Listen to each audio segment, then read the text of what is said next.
The trial of Rick Harrison continues, focusing on allegations of smuggling and money laundering, a financial case that has garnered close attention from the media and millions of fans nationwide. Then came the 27th witness, a young woman unfamiliar to the public whose name had never appeared in any episode of Pawn Stars. She introduced herself succinctly. "I am his adopted daughter." The courtroom fell into a heavy silence, immediately followed by a jarring shock when she declared, "They took turns on me." Just 5 words, yet they shattered the entire courtroom dynamic. Dismantling the carefully crafted image built over thousands of television episodes, promotional campaigns, and the public's perception of an ideal American father figure. No one had anticipated that for over a decade, Rick Harrison had secretly concealed the existence of an adopted daughter, and what she brought to the hearing was not forgiveness, but a chilling secret of control abuse and a prolonged network of silence. Is what she says true? Or is it merely a ruthless counterattack amidst the erupting media storm? Part 1. The television Godfather building and safeguarding an empire. Rick Harrison was once considered the quintessential symbol of American reality television, a down-to-earth business owner from a working-class background who single-handedly built a massive career from an old pawn shop in Las Vegas, turning it into a multi-million-dollar entertainment brand. For over a decade, viewers tuned in to Pawn Stars, not just for the rare and quirky antiques, but also for the man behind the counter. Rick, with his signature half-smile, weathered voice, and the demeanor of someone who always knows what's right. Pawn Stars officially premiered in 2009 on the History Channel and quickly became a phenomenon. The show's premise was simple.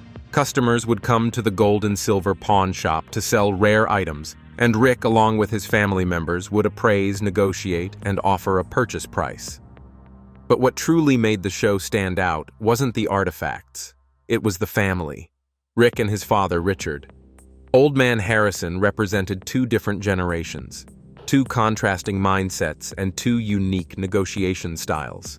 Corey, Rick's son, embodied the modern younger generation, at times impulsive, often clashing with tradition, but still loyal to the family's core values.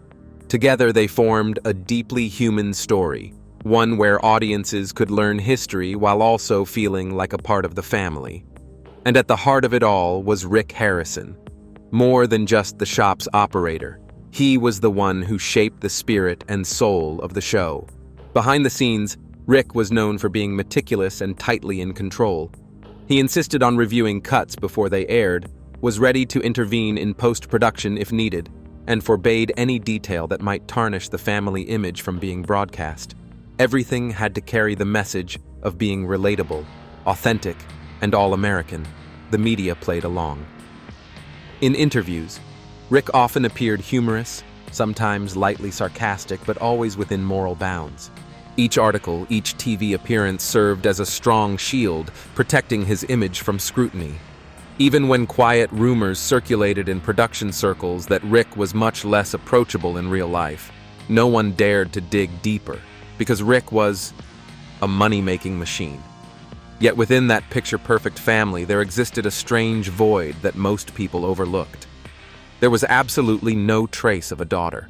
On television, in press interviews, at fan events, Rick only ever mentioned my son, my father, or my business partner, never once acknowledging his adopted daughter. There were no photos, no personal anecdotes shared, and no public appearances from her. The media once offered a simple explanation. Maybe she just didn't want to be on camera. Others speculated that Rick was trying to protect his child's privacy, but in hindsight, those notions no longer seem romantic. Instead, it reveals a serious gap, a sign that Rick had created a completely separate television family from his real life, where one member was erased from the story, hidden from the spotlight to conceal a growing dark truth. Her absence wasn't a trivial omission. It was the foundation of a string of crimes that were covered up for years. While the public saw Rick as America's dad, the very child he was supposed to protect became the only one forced to stand up and confront an entire system designed to keep her silent. As details emerged during the court hearings, how Rick had installed internal surveillance cameras in his own home, how his adopted daughter was homeschooled, had no friends, was denied freedom, was not allowed to lock her bedroom door, and how not a single photo of her with Rick was displayed in the house. It all came together to form a completely different picture, a version of Rick Harrison, utterly unfamiliar to the public. A man who knew how to wield fame like armor. A man who didn't just control what aired on television, but also concealed the truth in real life. Part 2. The Girl in the Shadow. That little girl once made the public believe she didn't exist. Or if she did, she was merely part of Rick Harrison's private life. An off-limits zone for the media, protected under the image of a compassionate adoptive father. But that courtroom hearing laid everything bare. The silence wasn't about love, it was strategy. Her real name was never mentioned on television, nor did it appear in any article or interview related to Rick. Yet according to her testimony in court and the documents that were made public, she was born in 2001 in San Bernardino, California. Her biological mother was a drug addict who had been in and out of rehab multiple times, unfit to care for a child. Her father, identity unknown, was believed to be homeless with a criminal record and time spent behind bars. From before she could even speak, she was placed in the foster care system, constantly shuffled from home to home, calling strangers dad, then mom. At the age of 10, she was selected to participate in a charity program in Las Vegas, dedicated to children from disadvantaged backgrounds. Rick was the primary sponsor of the event. According to her account, he walked into the crowded room full of kids but stopped at one corner, where she sat alone, frail, sunken eyes, not pushing or shoving for candy like the others. He looked at me like I was a rare collectible, she told the court. Immediately after that event, Rick began filing paperwork to adopt her. The process unfolded at a suspiciously fast pace. Normally, adopting a child in the state of Nevada requires a minimum of 12 months for background checks, psychological evaluations, and in-home supervision. But just 84 days later, Rick was officially granted legal guardianship. No one questioned it, because he was Rick Harrison. And so the girl entered his world, not through affection, but through a legal contract. When she moved into Rick's mansion in West Las Vegas, everything initially felt like a dream. She had her own room, nice clothes, warm meals, and a wealthy, famous father who always smiled at her. But within just a few weeks, rules began to appear. No leaving the room after 8 p.m., no locking the door, no social media, no phone calls without supervision. She was homeschooled, with tutors that rotated every few months. No friends, no school, no access to the outside world. At age 11, she slowly realized she wasn't living in a home, but inside a system of total control where every action and emotion required permission. When asked by a lawyer why she never resisted, she replied, "I used to think I was lucky. Every kid in foster care dreams of having a family, and I had a father, a famous one. I thought he loved me, but over time, those signs of affection crossed the line. Back massages, despite her discomfort. Nightly forehead kisses. She didn't want a camera installed in the hallway outside her room for safety reasons. Gradually, Rick's smile no longer brought her comfort. It became a source of fear. Even she couldn't pinpoint the exact moment when her adoptive father transformed into an abuser. Every action was cleverly masked under the guise of affection. Rick would often whisper in her ear, "I'm doing this because you're special. You deserve only the best, but don't tell anyone, they wouldn't understand." The control began with isolation and was perfected through psychological manipulation. What terrified her even more was the gradual appearance of Corey Harrison Rick's biological son in those disturbing family moments. He rarely spoke but watched closely. According to her account, Corey would sometimes get visibly angry if she didn't comply with what was expected. Once Rick looked at her and said, "You need to learn how to share love in this family. Here your brother and I are one and the same." It was in that moment she realized she was no longer a child, taken in out of compassion, but a possession, something owned. Over time, the behaviors repeated themselves so often, they became a chilling routine late-night lessons. times when Corey walked into her room without knocking, unusually long embraces, and whenever she cried or resisted, Rick had the same answer ready. "If you're not grateful, I can send you back where you came from." There was no need for yelling or overt threats. Just a reminder of the orphanage of those aimless wandering days was enough to silence her. "I don't want to go back to being a nameless number. At least here, I'm still called Rick Harrison's daughter, even though that title never truly belonged to me," she wrote in her diary, which was later submitted to the court as evidence. She never dared to tell anyone. Each time a new tutor arrived, she tried to bring it up, yet no one responded. Some saw it, but pretended not to. They worked for Rick Harrison, not for morality. Her courtroom testimony brought the entire room to a standstill. At 15, she tried to run away. She quietly slipped out the back door and went to the nearest police station. But within hours, Rick arrived, accompanied by a lawyer. He claimed she had a behavioral disorder common in teenagers and was mentally unstable after being abandoned by her biological mother. The police believed him. They sent her back, and the bedroom door closed again, this time even tighter than before. But what Rick couldn't control was her memory and her resilience. Even while living in fear, she kept documenting everything. She recorded every detail, saved audio clips, renamed files, and hid memory cards. She preserved all the evidence, believing that one day, silence would destroy what little remained of her. And that day eventually came. Standing on the witness stand, she was no longer the troubled child.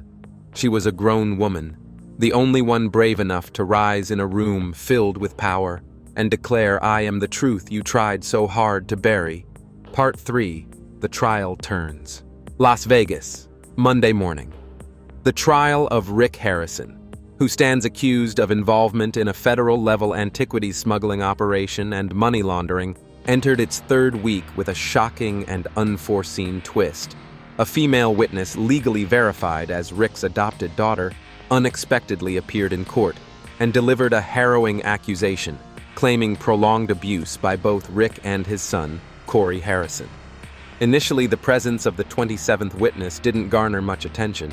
She calmly took the stand, her identity verified by the prosecution, but withheld from the public due to the sensitive nature of her testimony. Everything changed the moment she was allowed to speak. Looking directly at Rick, she articulated 5 chilling words with unmistakable clarity. "They took turns on me." With that one devastating sentence, the entire courtroom fell into stunned silence. Some reporters even stopped writing, unable to believe what they had just heard. Rick's defense attorney immediately requested an adjournment, arguing that the testimony was irrelevant to the financial nature of the trial. However, the motion was promptly denied. According to court records, the woman was adopted by Rick at the age of 10 following a charity program in which he had participated as a sponsor.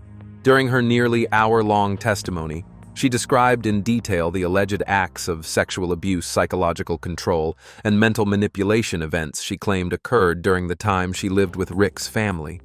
She recounted that she had attempted to run away at the age of 15, but was brought back after Rick told police she was suffering from adolescent behavioral disorder.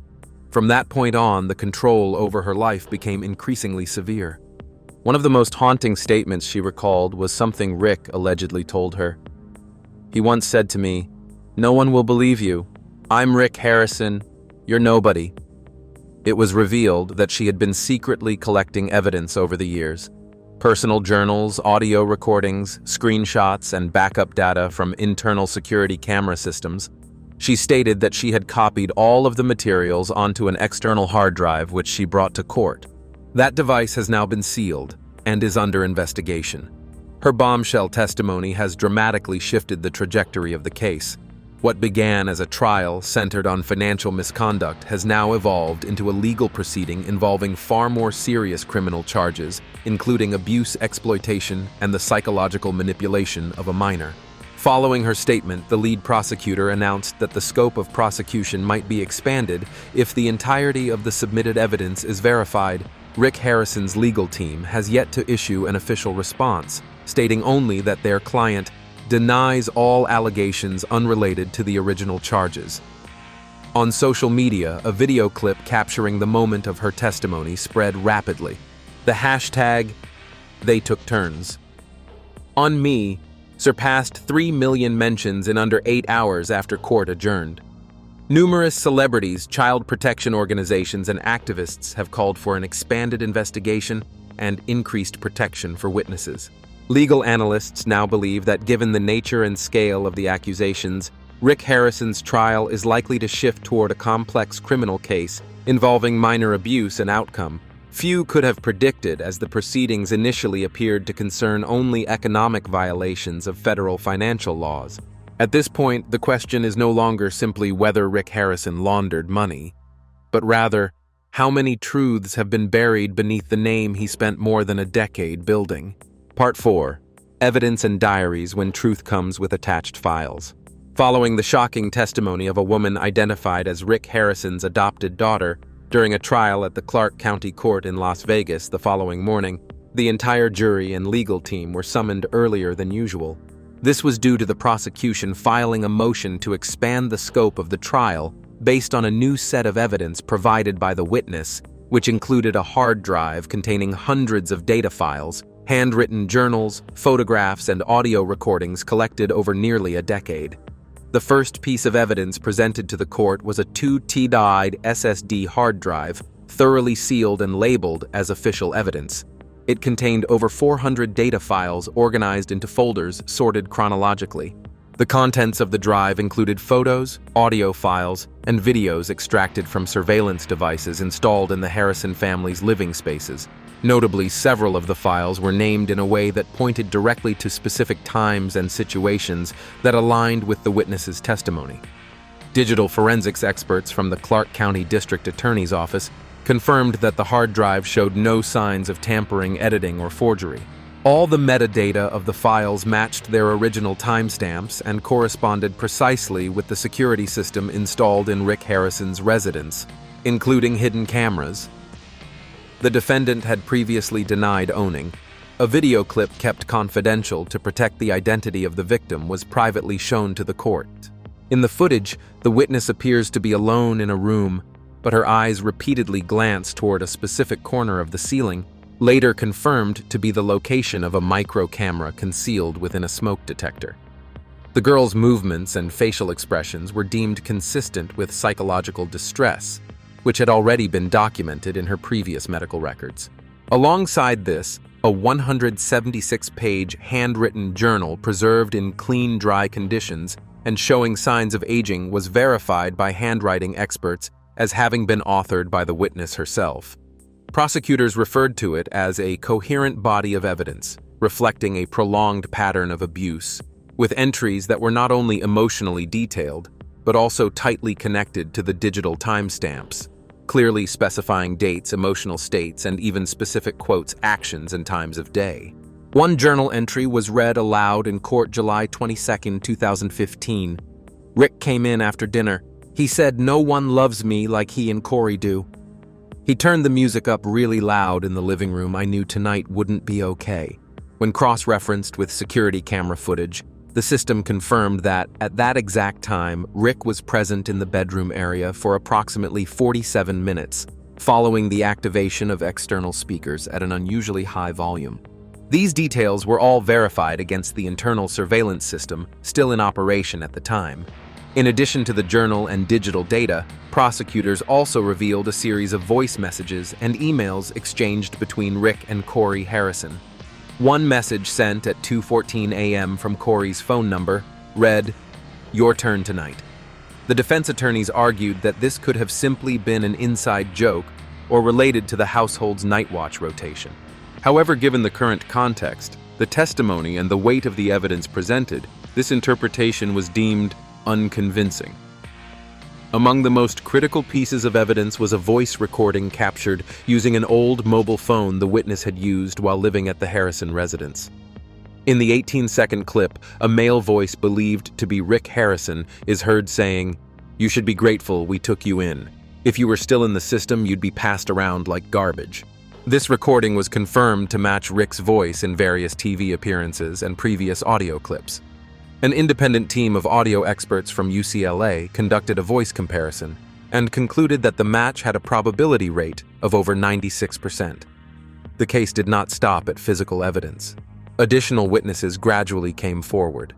One of them was Gloria Mendoza, who worked as a housekeeper for the Harrison family between 2014 and 2016. She recounted that she had once accidentally walked into a room while Rick was with his adopted daughter. According to her, as the door opened, she saw the girl frozen in place, her face pale while Rick was shirtless, his upper body completely bare. Following that incident, she immediately resigned but chose not to report it to the police, fearing she would be sued and lose her livelihood. Another witness. Brett Cummings, a delivery worker, was also called to testify. One evening, while delivering food, he unintentionally activated the voice recording feature on his phone while waiting outside. The recording captured loud screams and a phrase that was identified as, "Please not again." Analysis from the Las Vegas Forensic Technical Institute confirmed that the recording was intact with no signs of editing or tampering. The case file was further supplemented with forensic psychology elements. Dr. Elizabeth Connors, an expert in post-traumatic stress disorder, PTSD, confirmed that the mental condition of the witness matched the typical symptoms of someone who had been abused in a confined environment. Symptoms such as insomnia, short-term memory loss, severe anxiety, and dissociation were clearly evident and deemed consistent with the consequences of prolonged abuse.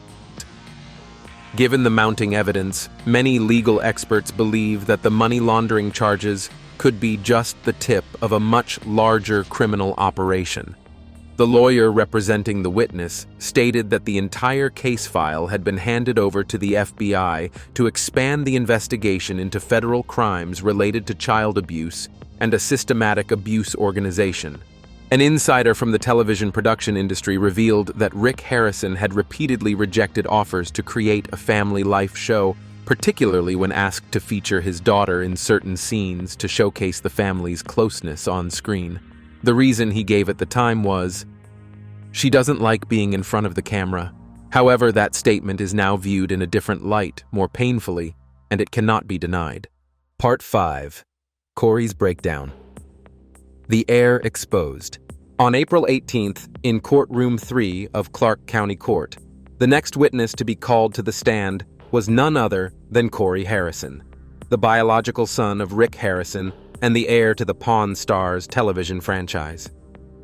Prior to this, Corey had remained silent throughout the trial, sitting next to his father, like a familiar figure present but not speaking. However, the appearance of Rick's adopted daughter, along with serious accusations, forced the legal team to change their strategy. Corey could no longer remain silent. This was considered the second turning point of the trial, following the shocking testimony of, "They took turns on me." But instead of completely denying the allegations, Corey's testimony only worsened the situation. Corey stepped up to the witness stand in a light gray suit, no longer appearing as confident and relaxed as he did on television. His face looked gaunt, his eyes were heavily shadowed, and he walked slowly, avoiding eye contact with anyone in the courtroom. Some reporters commented that Corey looked more like someone about to be taken to a psychiatric ward, rather than a confident person defending his family's reputation. The prosecutor began the questioning with basic inquiries. His relationship with his father, his role in the company, and the time he spent living with the adopted daughter. Corey's initial responses were clear and well prepared. He denied all the accusations, claiming that the adopted daughter's testimony was fabricated and could stem from long-term psychological trauma. However, when confronted with a text message reading, "Your turn tonight," sent from Corey's phone to Rick at 2:14 a.m., Corey's expression changed dramatically. "Do you remember sending this message?" the prosecutor asked. "No," Corey responded. "So, when you wrote 'Your turn tonight,' what were you referring to?" "Maybe working the store shift." At 2:14 a.m. The next day, a girl was reported to be showing severe signs of anxiety and wrote in her journal that, "Tonight I'll be swapped again." "Are you really sure this was about the store shift?" A tense silence lingered for nearly 20 seconds. Corey responded with a defiant attitude. "I don't know what she's talking about. She's always complicated, confusing, and making things up." In the gallery, one member of the jury turned away. A few people in the courtroom whispered, and some reporters began flipping through their notebooks. A few minutes later, the prosecutor presented a recorded audio clip in which Corey's voice was clearly heard saying, "She's making a scene again. Maybe we need to teach her a lesson once more." The recording had been captured by a device hidden in a pen holder belonging to the housekeeper who had quit later due to suspicions about the unhealthy living environment. According to the housekeeper's testimony, the recording was made when Rick and Corey were in the living room one evening after an incident in which the girl had been crying loudly in her room. When the recording was played, Corey lost control. He immediately stood up and shouted, "She's a liar! I raised her, fed her, educated her, and bought her designer clothes." The sound of the judge's gavel echoed sharply. The defense attorney quickly intervened and requested a 10-minute recess. When the hearing resumed, the atmosphere in the courtroom grew heavier. Corey now became passive, answering in a distracted manner, avoiding eye contact with the prosecutor. However, the final blow came from a personal journal entry that was seized during the search of Corey's home. It was a handwritten note confirmed to be written by Corey, which read, "I don't know how this will end. Sometimes I think things have gone too far. But now all I feel is fear. Fear that she will tell everything." When this excerpt was read aloud, no one in the room spoke. Corey remained motionless, unresponsive. Rick did not look at his son, but instead stared down at the table. The prosecutor did not ask any further questions, as in reality there was no need. A criminal psychologist from UNLV, analyzing after the trial, stated, "Corey doesn't seem to feel remorse. He's simply afraid of being exposed, and that fear makes the witness testimony even more credible." On social media, the reactions to the trial that day were filled with anger. Many people who had previously admired Corey expressed their clear disappointment. Old clips of him from Pawn Stars featuring his shock humor were cut and circulated with captions like, "We used to think this was wit." Meanwhile, a former member of the Pawn Stars crew who wished to remain anonymous shared with the Las Vegas Review-Journal. Rick controls the content very tightly, but Corey has a tendency to be difficult with female staff. No one dares speak out because they're afraid of losing their jobs. Later that evening, an NBC reporter published an opinion piece. Corey is not just the accused. He is a symbol of a generation inheriting fame but lacking ethics who believes they have the right to control others. Back in the courtroom, Corey was escorted off the witness stand in silence with no one seeing him off or looking after him. Rick's adopted daughter, a key witness in the case, remained seated without showing any emotion. A reporter commented, "That was not hatred. It was the look of someone who had just witnessed their former oppressor exposed without a word being spoken." The prosecutor's representative confirmed that Corey's testimony, instead of helping to counter the charges, actually strengthened indirect evidence of conspiracy accomplice behavior and complicity. The court accepted a new charge related to witness intimidation after discovering a series of emails Corey had sent to former employees asking them to keep quiet about everything they saw. The trial will continue with the remaining witnesses, but according to experts' assessments, the defensive front of the Harrison family, at least Corey's side, has officially collapsed. Part 6: The Empire's Collapse. A few hours after Corey Harrison's tense testimony, a series of consequences began to spread beyond the courtroom. The case was no longer just a legal matter confined to the boundaries of Nevada. It had officially become a monumental collapse marking the fall of an icon in American television culture. On that very day, History Channel, the network that had been airing Pawn Stars since 2009, issued a press release stating, "All episodes of Pawn Stars will be suspended across all platforms until an official court decision is made." Although the wording of the statement was carefully chosen, this action created a domino effect. Streaming platforms such as Hulu, YouTube TV, and Amazon Prime immediately removed all content related to the show.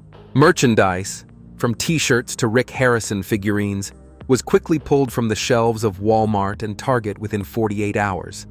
The Federal Tax Investigation Office confirmed the freezing of at least 12 bank accounts related to Rick and demanded a review of all transactions made by the gold and silver pawn shop from 2015 to 2022.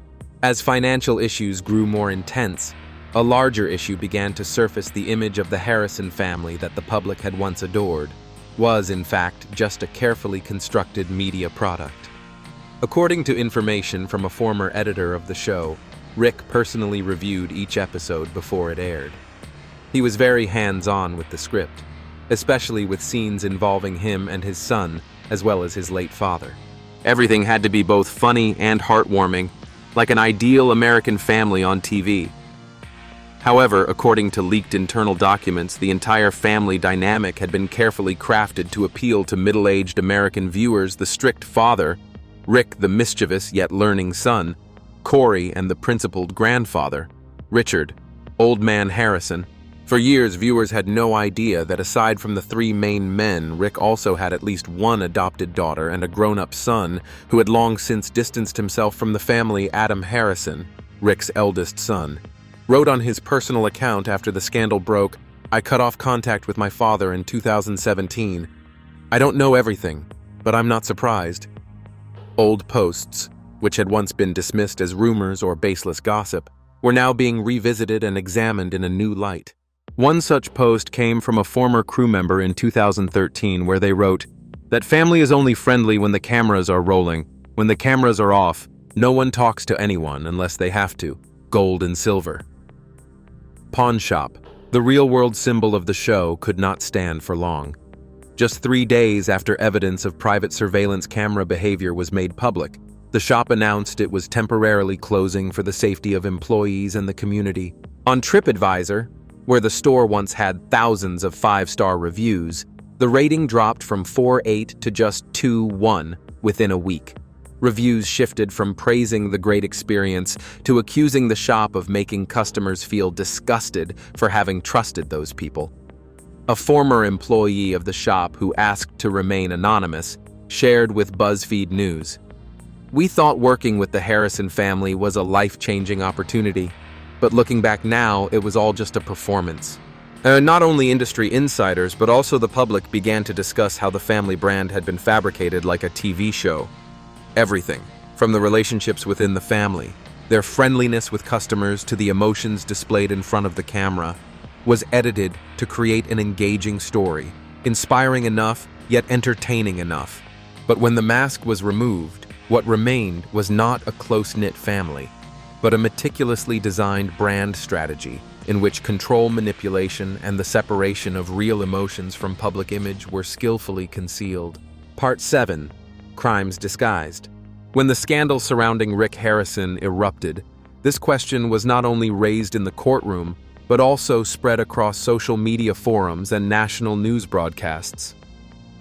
How could a famous television personality, once adored as a symbol of kindness and hard work, carry out, or conceal, years of criminal behavior without being discovered? The answer may not lie entirely with Rick, but with us. The people who watched him on TV shared videos of him appraising antiques on YouTube, or laughed at the arguments between him, Old Man and Chumley. We believed in the image that television portrayed, not because it was necessarily true, but because we wanted it to be true. Blind faith in celebrities is not a new phenomenon in modern society. From actors accused of abuse to politicians embroiled in ethical scandals, the history of American media has seen countless incidents where the public even turned to blame the victims for ruining the image they had once loved. The case of Rick Harrison is a prime and chilling example of this phenomenon. He was not a Hollywood star or an international singer, but rather a familiar face of Americana, approachable, practical, humorous, and somewhat conservative, a role model that middle-aged viewers could easily trust. Therefore, when his adopted daughter made serious accusations, part of the public did not doubt Rick. They doubted the victim. She must want money. She's never been around, now she wants to speak up. Rick is a good guy. TV never lies. These comments spread across Twitter and forums like Reddit did not stem from malice, but from a collective self-defense mechanism. When the image is shattered, people often choose to protect their old beliefs rather than accept a painful truth. Dr. Laura Kim, a media psychology expert at Stanford University, commented, "We do not admire celebrities. We admire the story they represent. When that story is broken, we not only lose trust, but we also feel a part of our own identity has been damaged." Pawn Stars is not just a TV show. It is a memory. It is the habit of gathering with family in front of the TV. It is the image of a wise father guiding his son through challenges. And when the Rick Harrison scandal unfolded, the public did not just witness a trial. They felt as though a part of their childhood or cultural beliefs had been betrayed. The issue becomes even more serious when fame comes with unchecked power. For more than a decade, Rick was not only the owner of the famous pawn shop, but also the one who managed the entire production process, decided the content chose who would appear on television, and even controlled the personal lives of his family members. No one had enough authority, not even the production team, to ask serious questions about what was happening behind the scenes. The adopted daughter, who is now the key witness in the trial, had never appeared in the media before. This was not by chance, but a deliberate act of concealment, and the public, swept up in the entertainment flow, had never questioned why a man who constantly promoted family values never showed his complete family. From here, the issue is no longer just about Rick Harrison, but about a social system where fame creates an exemption from ethics. In such an environment, those with influence are trusted even in the absence of evidence. In contrast, victims, particularly the vulnerable, those who have been through the child welfare system, or those without a strong social foundation, are doubted even when there is complete documentation, witnesses, and verified digital data. In an editorial in The Atlantic, journalist Elijah Monroe pointed out, Rick Harrison is not unique. He is simply the most public example of an ecosystem where media audiences and fame work together to protect the powerful. The question now is, how many other Ricks are out there, in other television shows and roles as motivational speakers and TED Talks on YouTube, TikTok, and receive unquestioned trust without any oversight? Rick Harrison's trial may last only a few weeks, but the consequences will last much longer. Not only for the victims, not only for the legal system, but also for the way we view celebrities in the age of mass media. As the trial entered its final day, no one was talking about the initial charges of money laundering and artifact smuggling anymore, the crimes that had once been the center of media attention. Everything had shifted in a completely different direction, and the person who now drew all eyes was no longer Rick Harrison, the TV businessman, but the daughter he had once tried so hard to keep in the shadows. With 3 testimonies, hundreds of documents, digital evidence, and the support of a team of witnesses, she painted a completely new picture behind the Harrison family image.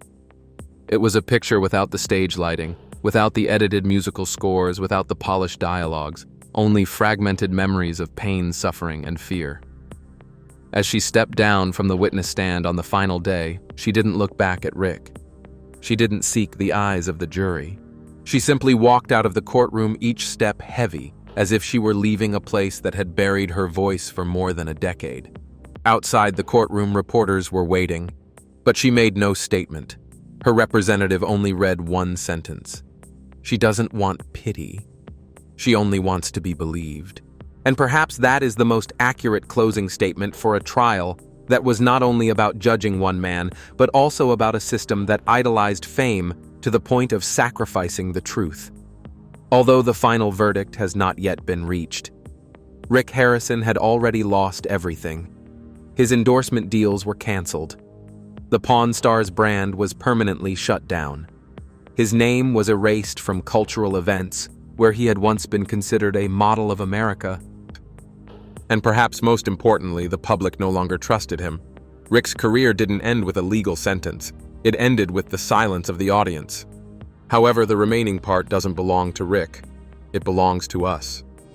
We, the ones who once believed in his image, who shared his humorous negotiation clips, who used his quotes as memes online. We called him the national uncle. Bon monsieur. And now we are forced to face the question, why were we so easily fooled, and who will be the next person we mistakenly believe in? The voice that Rick Harrison had tried to silence now not only returned but resonated louder than ever. It had broken through the walls of the courtroom beyond the boundaries of the TV show and posed a bigger question to society. In an era of idolization and personal branding, who are we ignoring? Who is staying silent? And when will we listen to them? I don't want to die in silence. And today, I didn't do that. Her final words at the conclusion of the hearing became a powerful message that spread across social media platforms. She was no longer a victim. She was a survivor. She was the one who dared to speak out. She was the witness to a truth that the world had previously turned a blind eye to. The trial will deliver a legal verdict, but the moral judgment, perhaps the public has already passed it long ago, not just for Rick Harrison, but for all those who knew, who suspected, yet chose to remain silent.